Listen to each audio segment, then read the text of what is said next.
പ്രിയ ശ്രോതാക്കളെ, അസ്സലാമു അലൈക്കും വറഹ്മത്തുള്ളാഹി വബറകാതുഹു.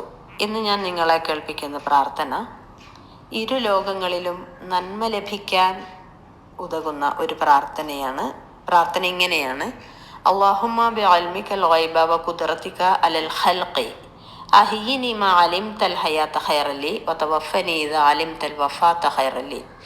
അല്ലാഹുമ്മ വഅസ്അലുക ഖശിയതക ഫിൽ ഗൈബി വശഹാദ وأسألك كلمة الحق في الرضا والغضب وأسألك القسط في الفقر والغنى وأسألك نعيما لا ينفد وأسألك قرة عين لا تنقطع وأسألك الرضا بعد القضاء وأسألك برد العيش بعد الموت وأسألك لذة النظر إلى وجهك والشوق إلى لقائك في غير ضراء مضرة ولا فتنة مضلة.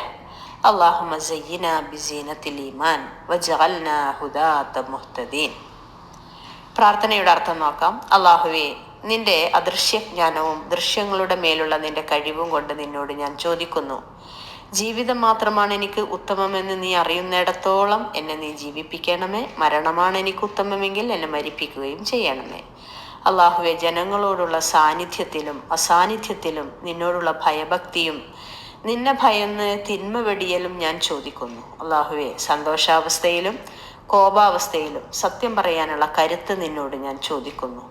അല്ലാഹുവേ, ദാരിദ്ര്യത്തിലും സമ്പന്നതയിലും മിതത്വം നിന്നോട് ഞാൻ ചോദിക്കുന്നു. അല്ലാഹുവേ, തീർന്നു പോകാത്ത അനുഗ്രഹവും മുറിഞ്ഞു പോകാത്ത കൺകുളിർമയും ആനന്ദവും നിന്നോട് ഞാൻ ചോദിക്കുന്നു. വിധിക്ക് ശേഷം അതിൽ തൃപ്തിയും നിന്നോട് ചോദിക്കുന്നു.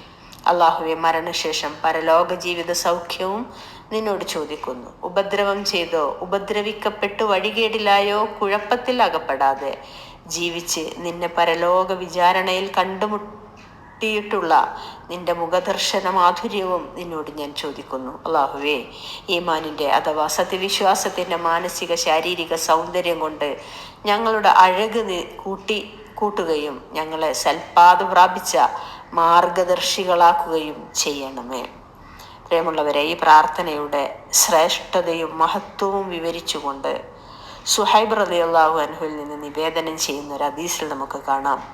നബി സല്ലല്ലാഹു അലൈഹി വസല്ലം പറഞ്ഞു, സ്വർഗവാസികൾ സ്വർഗത്തിൽ പ്രവേശിച്ചു കഴിഞ്ഞാൽ അനുഗ്രഹമുള്ളവനും ഉന്നതനുമായ അള്ളാഹു ചോദിക്കും, ഞാൻ നിങ്ങൾക്ക് കൂടുതലായി എന്തെങ്കിലും ഏറ്റിത്തരാൻ നിങ്ങൾ ഉദ്ദേശിക്കുന്നുവോ? അവർ പറയും, നീ ഞങ്ങളുടെ മുഖങ്ങൾ പ്രസന്നമാക്കുകയും ഞങ്ങളെ സ്വർഗത്തിൽ പ്രവേശിപ്പിക്കുകയും അഗ്നിയിൽ നിന്ന് രക്ഷിക്കുകയും ചെയ്തില്ലേ, അത് തന്നെ മതി. പ്രവാചകൻ സല്ലല്ലാഹു അലൈഹി വസല്ലമ പറഞ്ഞു, അപ്പോൾ അള്ളാഹുവിൻ്റെ മറ നീക്കപ്പെടും. മഹാപ്രതാപിയായ തങ്ങളുടെ രക്ഷിതാവിനെ ദർശിക്കുന്നതിനേക്കാൾ പ്രിയങ്കരമായതൊന്നും അവർക്ക് നൽകപ്പെട്ടിട്ടില്ല എന്ന്. അല്ലാഹു സുബ്ഹാനഹു വ തആല നമ്മയെല്ലാം അനുഗ്രഹിക്കുമാറാവട്ടെ.